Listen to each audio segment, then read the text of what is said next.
بسم اللہ الرحمن الرحیم۔ السلام علیکم ورحمۃ اللہ وبرکاتہ۔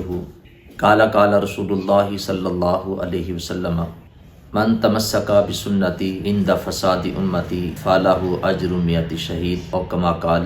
آج انشاءاللہ ہم عید الفطر کی نماز پڑھنے سے پہلے جو سنتیں ادا کی جاتی ہیں، ہمارے آقا تاجدار مدینہ صلی اللہ علیہ وسلم کی جو سنتیں ہیں، اس کے حوالے سے ہم آج پڑھیں گے اور سنیں گے۔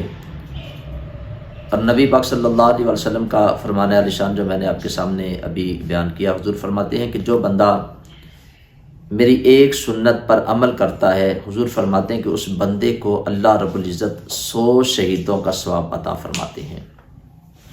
سبحان اللہ۔ عید والے دن جن سنتوں کا ہم ادا کرتے ہیں تو ان کا تعلق خاص عید کے ساتھ ہے۔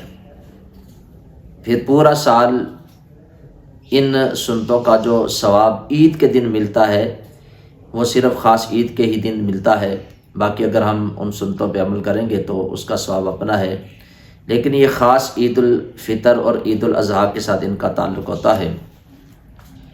تو سب سے پہلی سنت مبارکہ عید والے دن جو ہے وہ یہ ہے کہ صبح فجر کی نماز اپنی محلے کی مسجد کے اندر ادا کرنا۔ یہ نبی پاک صلی اللہ علیہ وآلہ وسلم کی سنت مبارکہ ہے۔ پھر اس کے بعد عید کی نماز سے پہلے غسل کرنا، یہ بھی ہمارے پیارے آقا تاجدار مدینہ صلی اللہ علیہ وسلم کی سنت مبارکہ ہے۔ پھر عید کی نماز سے پہلے مسواک کرنا، یہ بھی نبی پاک صلی اللہ علیہ وسلم کی سنت مبارکہ ہے۔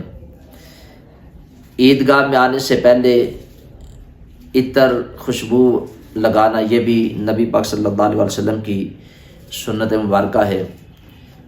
نئے یا دھلے ہوئے کپڑے پہننا عید والے دن، یہ بھی نبی پاک صلی اللہ علیہ وآلہ وسلم کی سنت مبارکہ ہے۔ اور خاص عیدگاہ کی طرف جانا، عید کی نماز پڑھنے کے لیے عیدگاہ کی طرف جانا، یہ بھی نبی پاک صلی اللہ علیہ وسلم کی سنت مبارکہ ہے۔ اور پھر ایک راستے سے جانا اور واپسی پہ دوسرے راستے سے واپس گھر میں آنا، یہ بھی نبی پاک صلی اللہ علیہ وسلم کی سنت مبارکہ ہے۔ اور پھر عیدگاہ کی طرف جاتے ہوئے تکبیرات کا پڑھتے ہوئے جانا، اللہ اکبر اللہ اکبر، لا الہ الا اللہ واللہ اکبر، اللہ اکبر وللہ الحمد۔ یعنی عید الفطر والے دن ان تکبیرات کو آہستہ آواز میں آپ نے پڑھنا ہے اور پڑھتے ہوئے عیدگاہ کی طرف جانا، یہ بھی نبی پاک صلی اللہ علیہ وسلم کی سنت مبارکہ ہے۔ اور پھر عید الفطر کی نماز سے پہلے صدقہ فطر اس کو ادا کرنا، یہ بھی نبی پاک صلی اللہ علیہ وسلم کی مبارک سنت مبارکہ ہے۔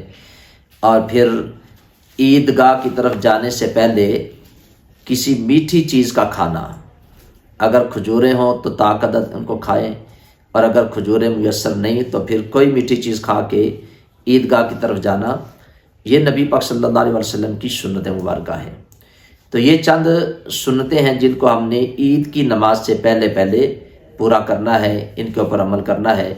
اور اللہ کے پیارے رسول کے حکم کے مطابق جو ایک سنت پہ عمل کرتا ہے تو حضور فرماتے ہیں کہ اس بندے کو اللہ رب العزت کی بارگاہ سے 100 شہیدوں کے برابر ثواب ملتا ہے۔